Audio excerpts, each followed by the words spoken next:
The wind swept through the glossy driveways of Banana Island, where luxury mansions stood like monuments to wealth. But amid all that grandeur, not far from a gleaming hospital complex, walked a tired woman in a plain nurse's uniform, Slyvia Idu. Her steps were slow, her body heavy with fatigue after a grueling 12-hour shift at one of Lagos's top private hospitals. It was almost 11 p.m., and although the streets of Banana Island were well lit with designer street lamps, the stillness felt like a weight pressing on her soul. Slyvia was not returning to one of the lavish homes that framed the area. Instead, she was headed toward a modest servant's quarters on the fringes of the estate, the tiny room she rented in an old staff building. The light from her phone screen illuminated her face as she dialed a familiar number. After a few rings, her mother's voice answered, tired but warm. "Slyvia, my child, you called. Is everything all right?"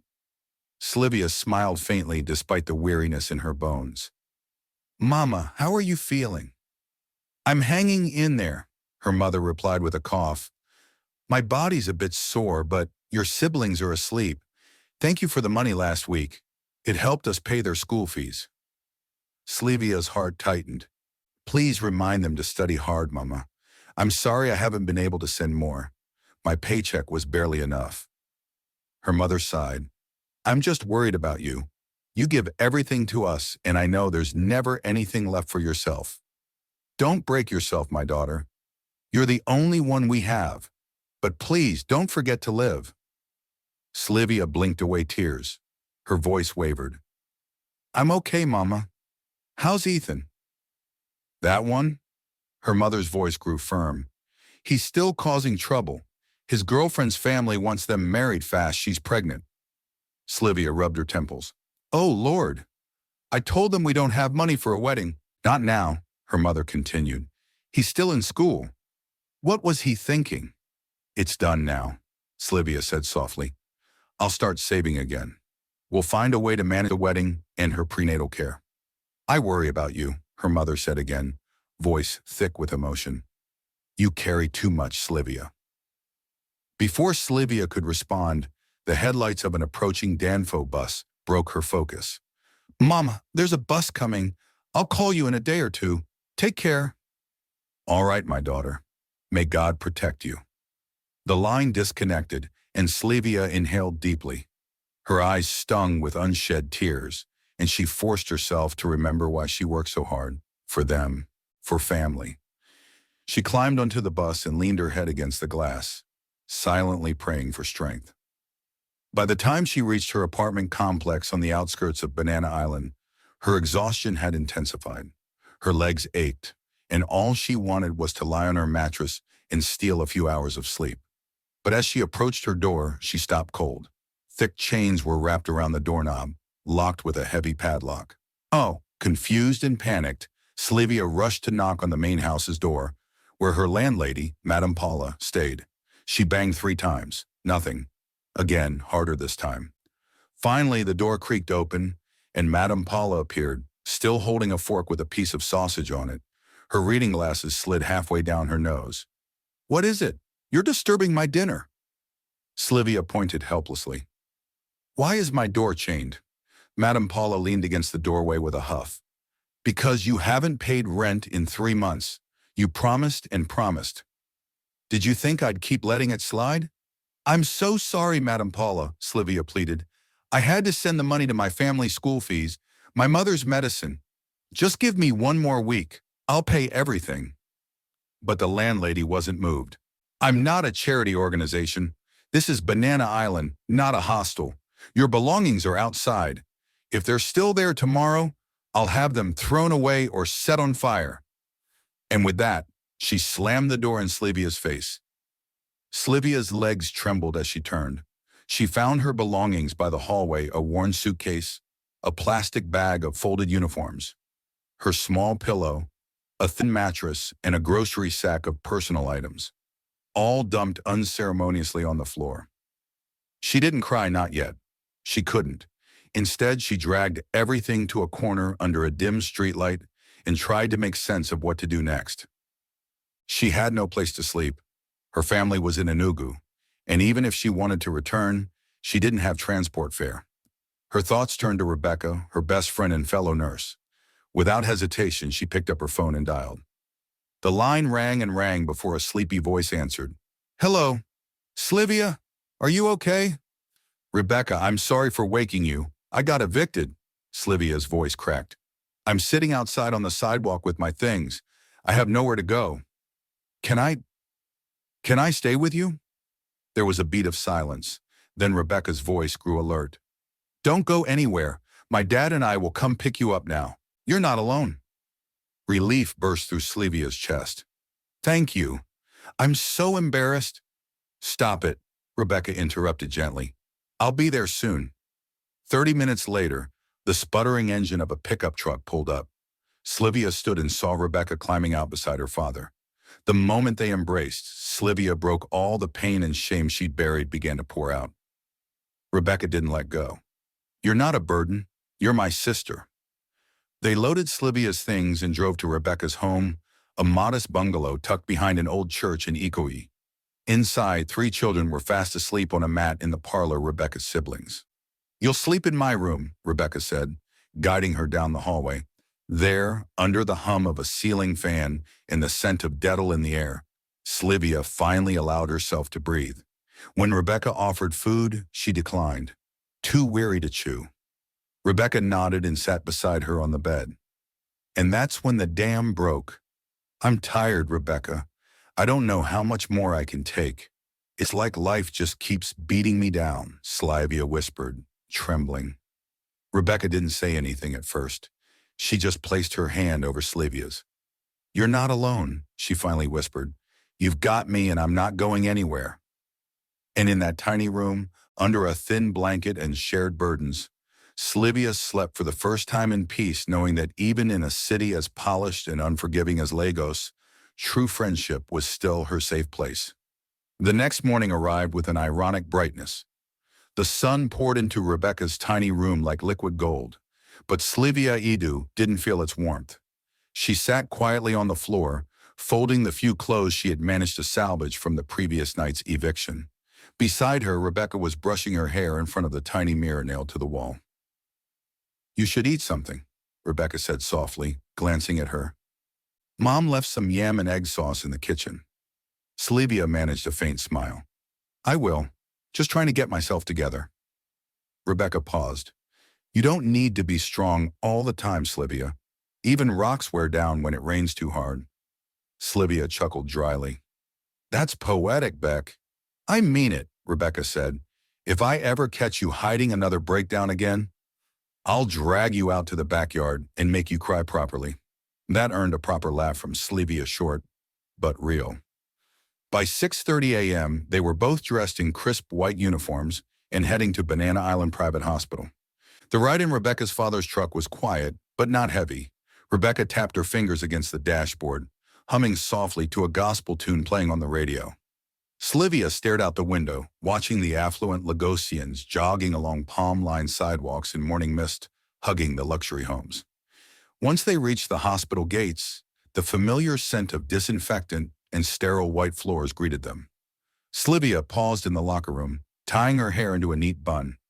The buzz of morning staff filled the corridors. Phones rang. Nurses moved quickly. The day had started. Just as Slyvia was heading to a ward station, the sharp sound of her name being called echoed across the hallway. "Slyvia Idu!" She turned. It was Nurse Leah, one of the senior staff. "Matron Carter wants to see you. Now, 4th floor office." Slyvia's stomach tightened. Matron Florence Carter was the formidable head nurse and aunt to the notoriously cruel Tiffany. Her summons rarely meant anything good. Rebecca, who had just arrived behind her, leaned in and whispered, "Uh-oh, that's how it started with me. Remember?" "What?" Slyvia blinked. "She called me in last month before assigning me to that horrible man, Zack Maduka." The name landed like cold steel in Slyvia's chest. Everyone in the hospital knew about Mr. Zack Maduka, the grumpy, widowed billionaire who was terminally ill and impossible to please. Nurses were rotated off his case weekly due to verbal abuse, thrown cups, or random insults. No, that can't be it," Slyvia muttered. "We're short-staffed in general care. Maybe she wants to discuss something else." Rebecca shook her head. Girl, don't bet on it. Brace yourself.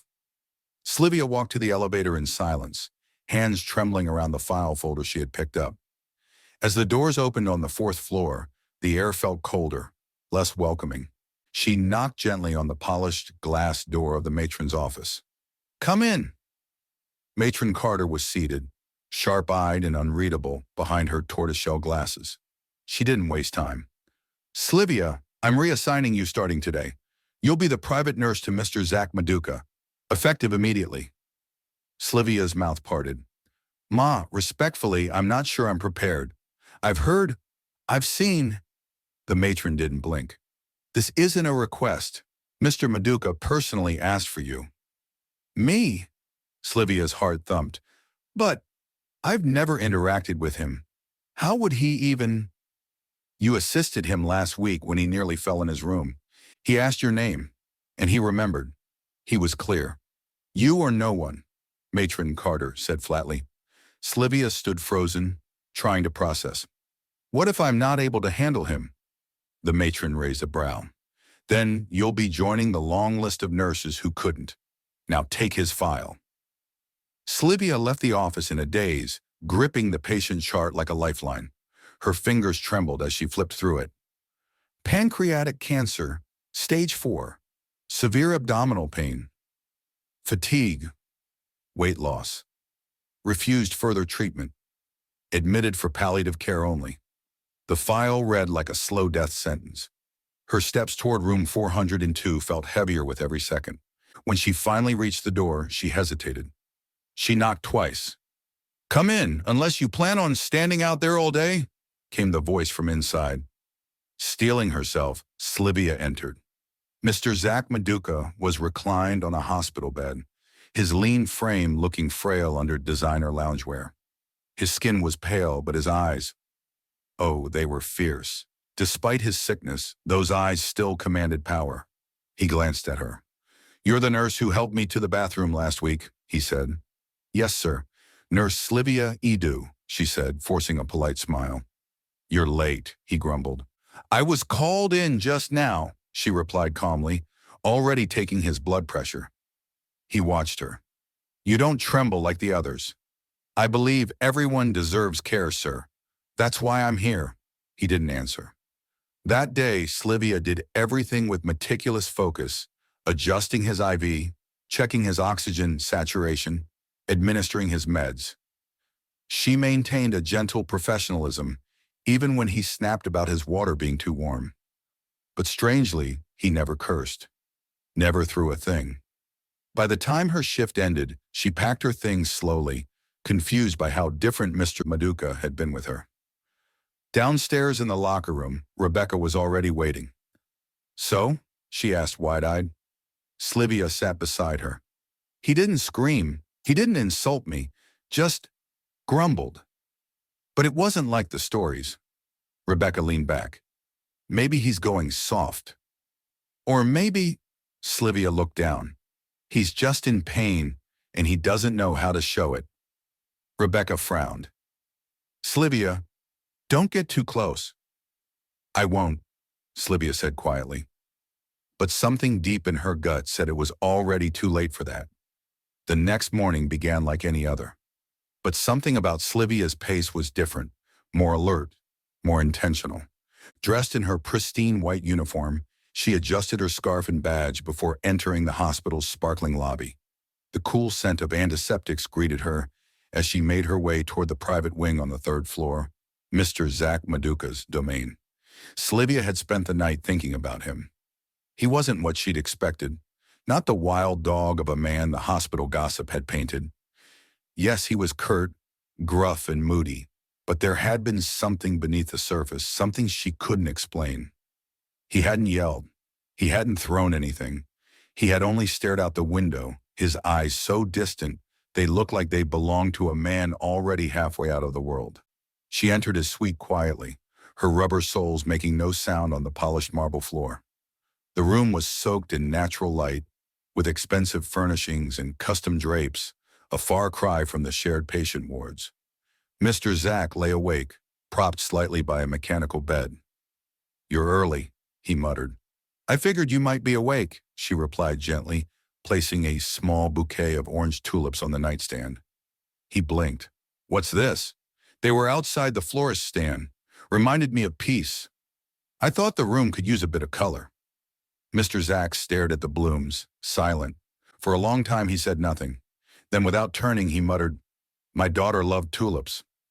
Slyvia froze, then slowly continued her routine, checking vitals, adjusting the saline drip, changing out his meds. Sir, she said softly, did you have many children? One.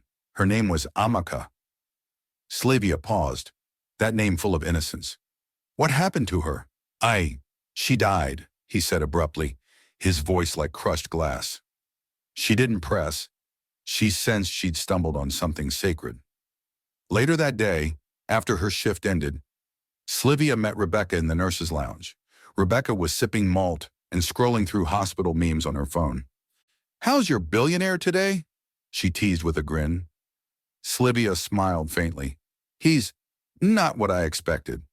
Oh no. Rebecca raised an eyebrow. Please don't tell me you're catching feelings for a dying old man. Slyvia burst out laughing, the sound easing the knot in her chest. No, not like that. I think he's lonely and afraid. Rebecca sobered. You'd be afraid too if you knew you were about to die. Exactly. Slyvia glanced down at her hands. But what breaks me is that he's dying alone. No family visits, no calls, nothing. It's like the whole world abandoned him. Maybe he drove them away. Or maybe he's paying the price of living for things that never loved him back. Just then, a loud, dramatic voice interrupted their moment. Look at you two, whispering again. Plotting your next sympathy stunt? They turned. Tiffany stood at the doorway, arms folded, lip curled in contempt. Slyvia stood calmly. Good morning, Tiffany. Tiffany rolled her eyes. Word around the hospital is you've somehow become Maduka's favorite. How convenient. You must be using some charm. Rebecca narrowed her eyes. Or maybe she's just competent, unlike some people. Tiffany smirked. Careful, Rebecca. Not everyone's impressed with Nurse Slyvia the Saint. Slyvia didn't rise to the bait. I do my job, that's all. You're doing more than your job, Tiffany muttered. You're getting rich. Rumor has it Mr. Maduka's putting you in his will. Rebecca sprang to her feet. That's a disgusting lie. Slyvia remained composed. Believe what you want, but what you should really ask yourself is why a man dying of cancer feels more at peace with me than he ever did with you. Tiffany stiffened. For a moment, her bravado cracked. Then she stormed off, leaving only the tension behind. Later that night, as the Lagos sky darkened over Banana Island, Slyvia returned to Mr. Zack's room to check his vitals before bed. He was sitting up, staring again out the window. She hesitated at the door. Sir, do you ever get scared? His voice came slowly. Not of dying. I'm scared of dying and being forgotten. Of not mattering to anyone. You matter, Slyvia said softly. To you? She nodded, meeting his gaze. Yes, because you let me see who you really are. Zack Maduka exhaled deeply. Do you know what I regret most? Slyvia sat gently in the armchair beside him. That I missed the last day of my daughter's life. I chose a board meeting over her hospital bed. I thought I had more time, but I didn't. He paused. She died calling for me. My wife never forgave me. And honestly, I don't blame her, because I never forgave myself either. Slyvia's voice trembled. I lost my father too. He died the night I was studying for my nursing exam. I was too busy chasing grades to notice the signs. I didn't say goodbye either. The two of them, an old man with fading time and a young woman with heavy burdens, sat in silence. But it wasn't an empty silence. It was full of pain, of truth, of quiet understanding. I don't want to go without being someone's father again, Mr. Zack whispered. Even for a day. Slyvia turned. Sir, if I asked you to pretend just for one day to be my daughter, would you? Her throat tightened. You don't have to pay me for that. Zack blinked. If calling me My daughter will bring you peace. Then I'll call you Dad, with all my heart." And for the first time in years, the billionaire who once ruled Lagos's real estate scene cried. Not out of fear, not out of pain, but because someone, just one person, had given him back what he thought was lost forever. The sun hadn't even risen when Slyvia Idu knocked on Dr. Roberts' office door. She had barely slept. All night she kept turning Mr. Zack Maduka's words over in her mind. His request, simple yet soul-stirring, had lodged itself in her heart like a sacred vow. He didn't want wealth. He didn't want treatment. He just wanted to feel like a father again. Even if just for a single day. "Come in," the older doctor called. Dr. Roberts was reviewing reports behind his wide mahogany desk, glasses perched low on his nose. He glanced up as she entered. "Slyvia," he greeted warmly, "what brings you here this early?" Slyvia stood, shoulders squared. "Sir, I'd like to request something. For Mr. Zack Maduka." The doctor set his pen down. "Go on." "He wants to be discharged for just one day. Just a few hours, sir. There's somewhere he wants to go. He's weak, but not bedridden. I promise I'll handle everything personally: transportation, medications, supervision." Dr. Roberts arched a brow. "You know our protocol. We don't let stage 4 patients leave unless under palliative home care orders." "I understand," Slyvia said, her voice steady but pleading. "But this isn't just medical, sir. It's emotional. He's dying, and he has one final wish. Let me help him honor that." Dr. Roberts studied her for a moment. Then he sighed. "You know, you've managed to do what none of us could connect with him. That man was a walking thunderstorm. But since you came along," he reached for a form on his desk.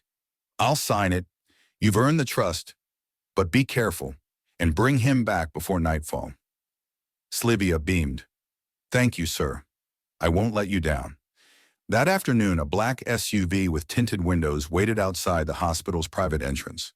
Dressed in a neat linen shirt and loose slacks, Zack Maduka emerged from his room, looking like a shadow of his former self.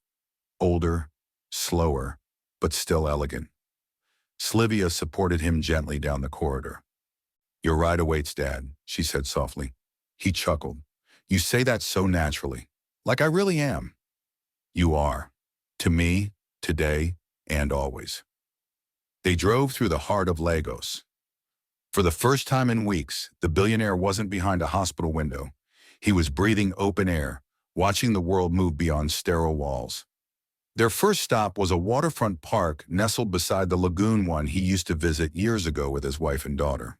It had changed a bit, the trees taller, the benches newer, but the calm, sparkling water remained the same. Zack stood quietly beside Slyvia as they looked out across the gentle tide. "She used to float paper boats," he said, his voice caught between memory and grief. "Little ones. She chased them down the edge laughing." Slyvia smiled faintly. "We could float one, for her, in her honor." They found a sheet of paper in her nursing folder. She tore it, folded it gently into a small boat, and set it onto the water.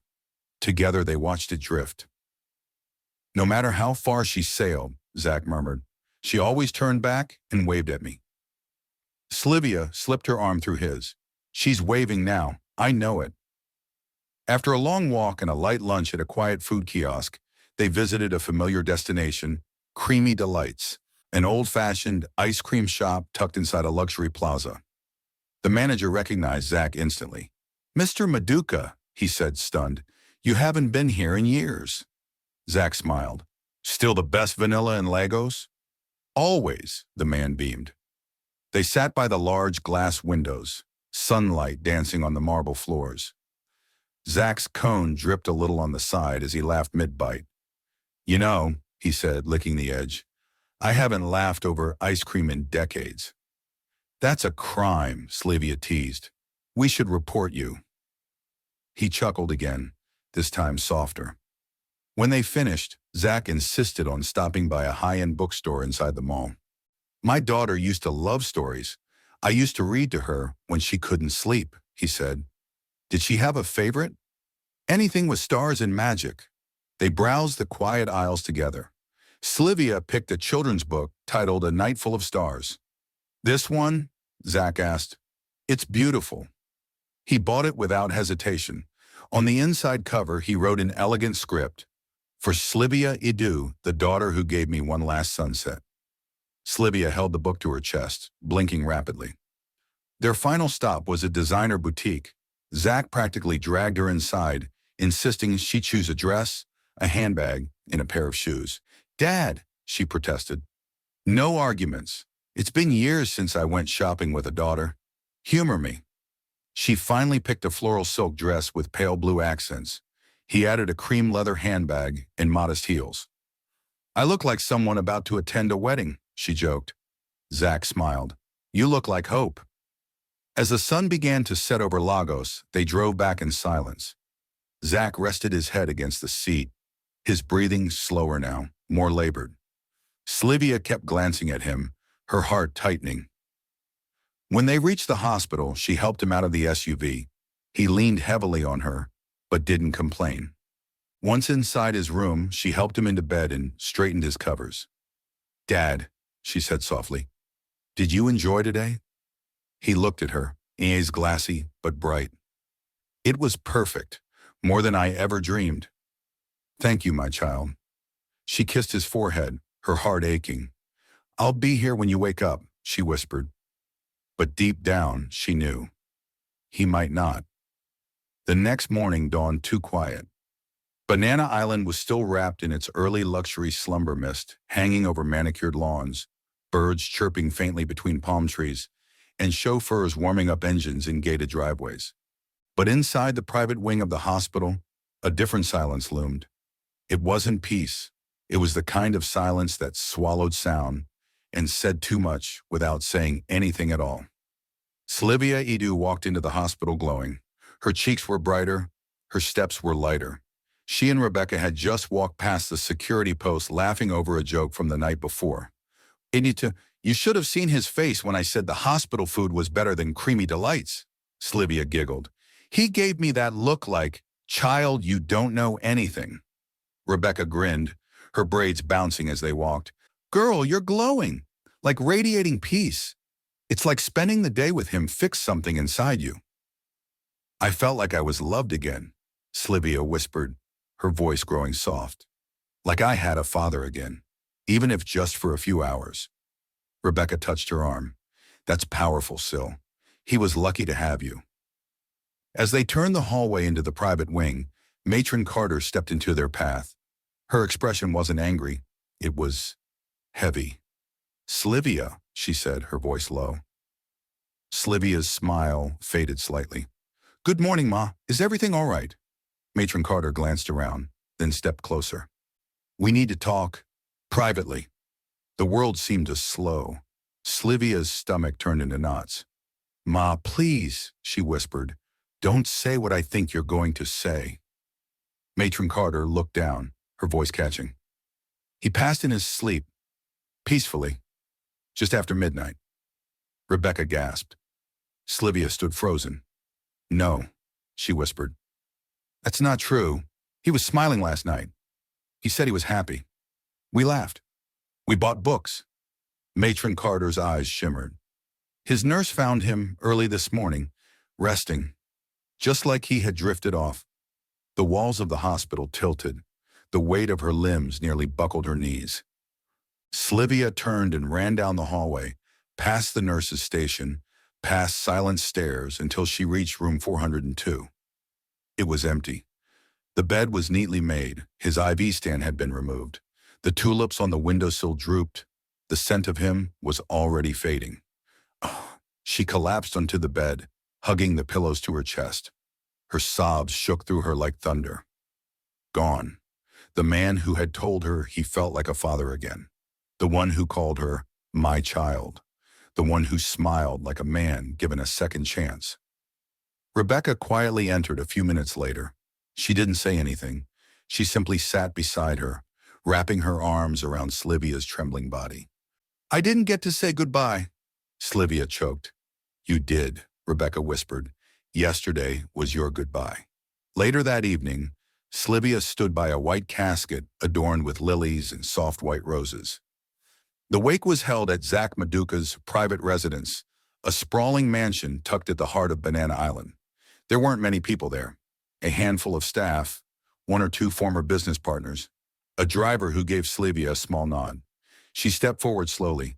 Beside the casket was a photo of Zack in his younger years, handsome, vibrant, commanding. But Slyvia didn't know that man.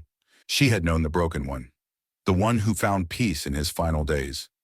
She placed the same book he bought for her beside his casket, A Night Full of Stars. "You were more than a patient," she whispered.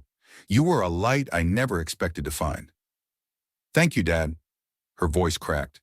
"I hope you see her now. I hope Amaka is holding your hand again." A few days later, while Slyvia was restocking medication in the hospital supply room, Rebecca rushed in, breathless.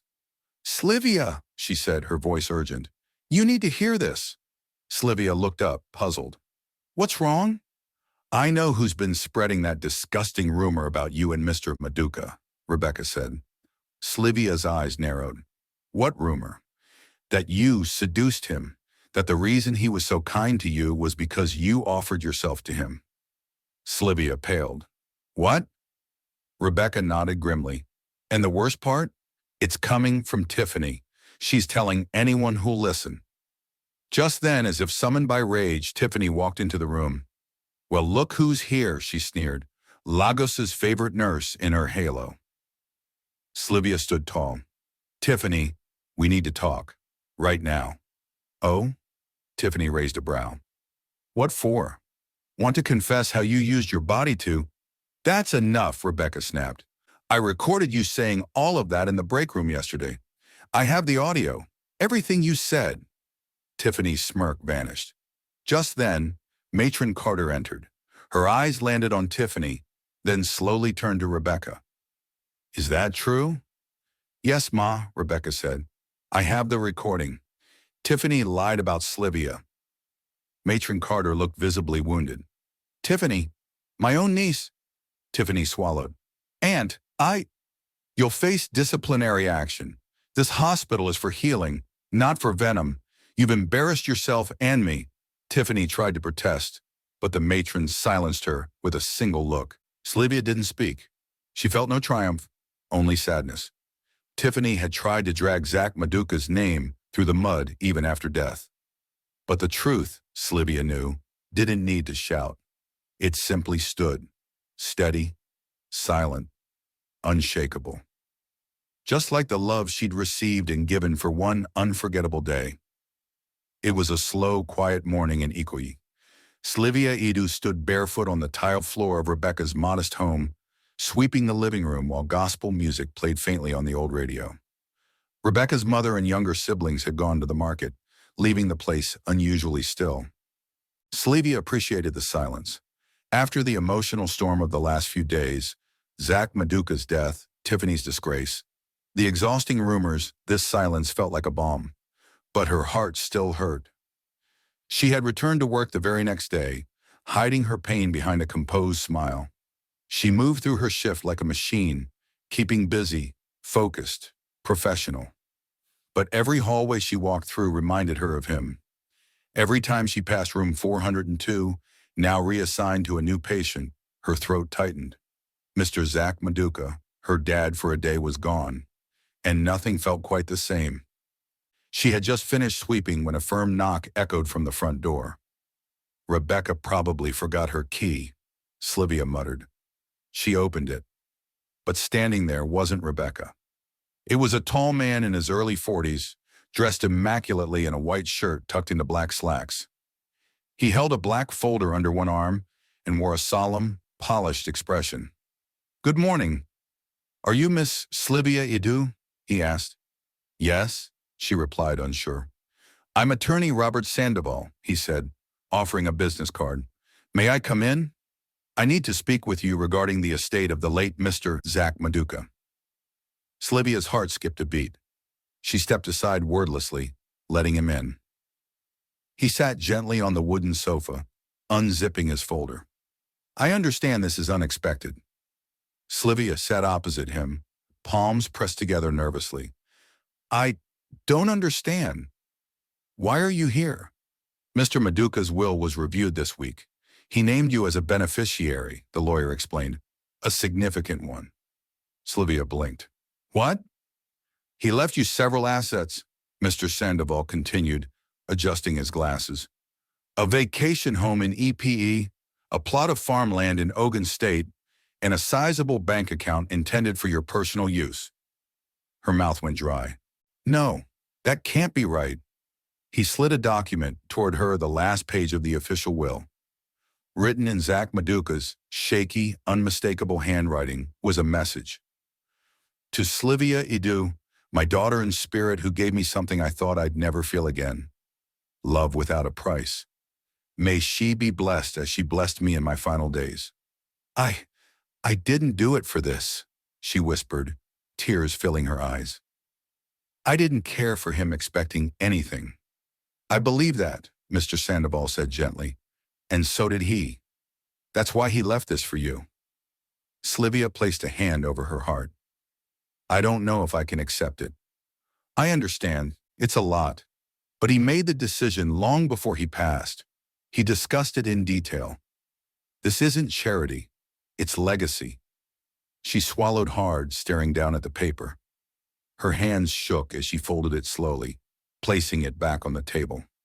I need time. Of course, the lawyer nodded. I'll leave you with the documents. When you're ready, contact me. He stood and offered a polite smile before exiting through the same door he came in. As soon as he left, Slyvia dropped onto the couch, overwhelmed. She sat there frozen until Rebecca returned an hour later, carrying market bags and humming. Slyvia, she called out, we got sweet mangoes. She stopped mid-sentence when she saw the look on Slyvia's face. What happened? Slyvia slowly lifted her tearful gaze. He left me everything, Rebecca. He left me houses, land, money, a part of his life. Rebecca's eyes widened. Wait, what? Mr. Zack left you something in his will? Slyvia nodded slowly. He said it gave him something no one else did love that didn't have a price tag. Rebecca dropped the bags and rushed to hug her. Oh my God, Slyvia. I don't feel worthy, Slyvia whispered against her shoulder. You are, Rebecca said. You are the reason that man died with peace in his heart. He didn't leave it because you needed it. He left it because you deserved it. The next evening, Slyvia found herself walking along a quiet cemetery path. She clutched a fresh bouquet of tulips in her hand, orange and white, his favorites. She stopped at his grave and knelt. The plaque read simply, Zachary Maduka, 1947-2023. Beloved father. Businessman. Reclaimed soul. Slyvia placed the flowers at the foot of the headstone. Dad, she said quietly, I still don't know why you chose me, but thank you for letting me be your daughter, even for a day, for seeing me, for blessing me even in death. She wiped her tears with the back of her hand. I promise I'll use what you gave me for good. You said people who put others first would be rewarded, but I never imagined this. She smiled through her tears. Wherever you are, I hope you're at peace, with Amaka, with your wife, with the parts of yourself you finally forgave. She pressed her palm against the marble headstone, kissed her fingers, and whispered, I'll never forget you, Dad. I promise. And as the golden Lagos sunset bathed the graveyard in warm light, Slyvia walked away, her footsteps slow but full of purpose, ready to carry the legacy of the man who gave her more than money. He gave her healing, in a name she could carry forever in her heart. 2 weeks passed, yet the surreal feeling never quite faded. Slyvia Idu often found herself standing at the balcony of Rebecca's home, watching the trees sway gently in the Ikoyi breeze, wondering if everything had been a dream, that a man like Zack Maduka, billionaire, recluse, father grieving a child lost, had seen her, trusted her, and chosen her. Still felt like a story too grand to claim. But the papers were real, the keys were real, and the blessings he left her were already beginning to blossom into something beautiful. One of the first things Slyvia did was to quietly repay Rebecca's family for all they had done. She knew they would never ask, but she would never forget. She bought new appliances for the house, repaired the leaking roof, paid for Benny's school fees for the next 3 years. And when Rebecca's mother tried to protest, Slyvia had only smiled. "Mama, please, let me. You sheltered me when I had nothing. You gave me warmth when the world was cold. I won't forget that." Rebecca stood beside her, beaming. "You were family even before any of this happened, but now we have more reasons to celebrate." They did. Because 2 days later, Slyvia signed the lease papers for a modest commercial space on the edge of Banana Island. She opened a flower shop. She named it Tulip Grace, a tribute to the man who loved tulips and the grace he gave her without condition. She filled it with soft music, potted sunshine, and quiet corners where customers could sip hibiscus tea while waiting for their bouquets. It wasn't grand, not yet, but it was hers, and it bloomed with the same gentleness that had changed her life. Next, she opened a tiny eatery just 2 doors down. A cozy space serving homemade meals, the kind she and her siblings used to dream of while sharing bowls of gari and groundnuts. She named it the Idu table. The funds Mr. Zack Maduka left were enough to buy her peace, but Slyvia didn't want to live in idleness. She wanted to build, to give back, to honor the man who had, even in death, reminded her that life's greatest riches were not always found in bank accounts. One bright afternoon, as she arranged tulips in the shop's display window, a familiar voice called from the doorway. "Slyvia!" She turned and smiled. It was Matron Carter, dressed in a soft blue blouse and her usual stern expression, though this time the edges were gentler. "Good afternoon, Ma." Matron Carter stepped inside, her eyes scanning the neat arrangement of sunflowers, lilies, and roses. "I heard about this place. I had to see it for myself." "Thank you for coming," Slyvia said softly. The older woman reached out and touched a nearby bouquet. "You know, I used to think you were too soft for this world, too kind for a place like this." Slyvia's brows rose. "But now," Matron Carter continued, "I see that your kindness wasn't a weakness. It was your power. You did something not even we, with all our training and rank, could do. You reminded a dying man what it meant to live." Slyvia swallowed the lump rising in her throat. "I'm proud of you," the matron said simply. "Thank you, Ma," she whispered. The matron straightened.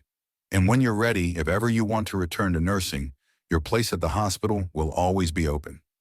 Slyvia smiled. "I'll think about it. For now, this is where I feel closest to him."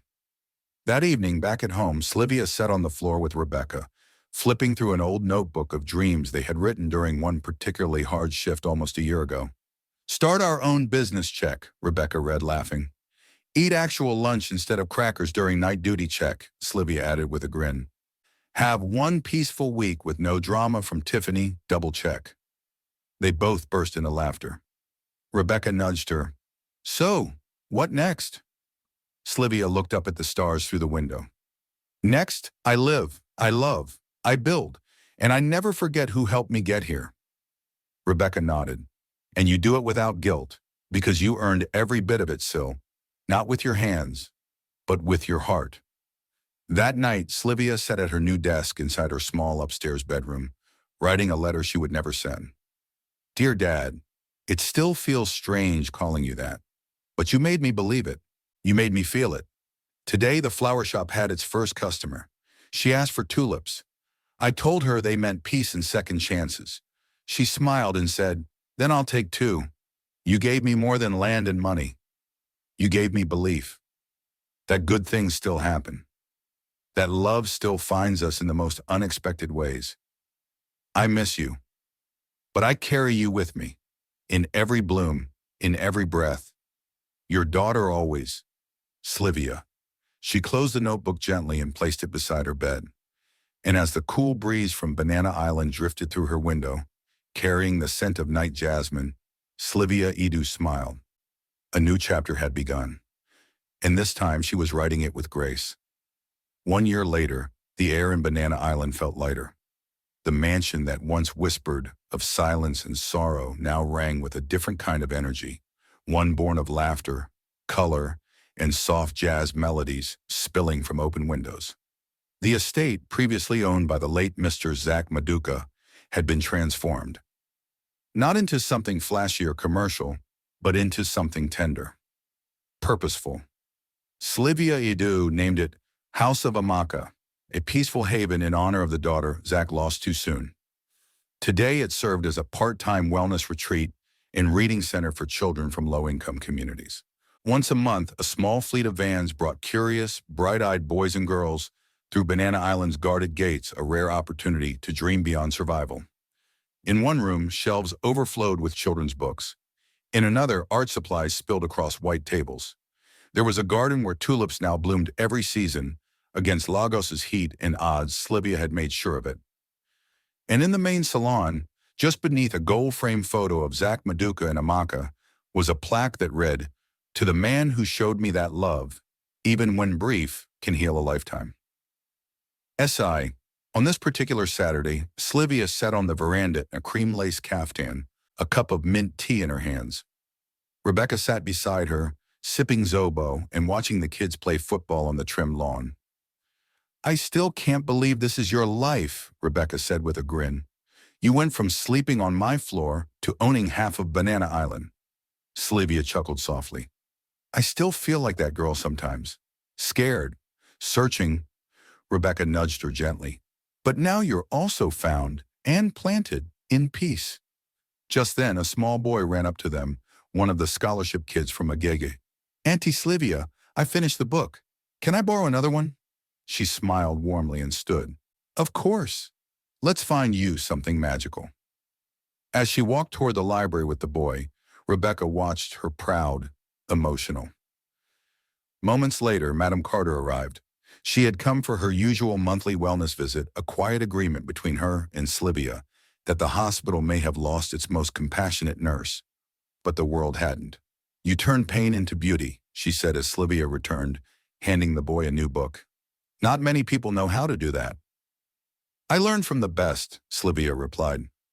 As the sun began to lower across the Lagos skyline, casting warm golden hues across the marble tiles and tulip beds, Slyvia stood by the railing and breathed in the moment. She didn't know what tomorrow held, but she knew this. Love, even if borrowed for just one day, could change a life forever. And her life? It had bloomed, right where love was planted. Dear viewers, what lesson did you take away from this dramatic tale? We would love to hear your thoughts in the comments below.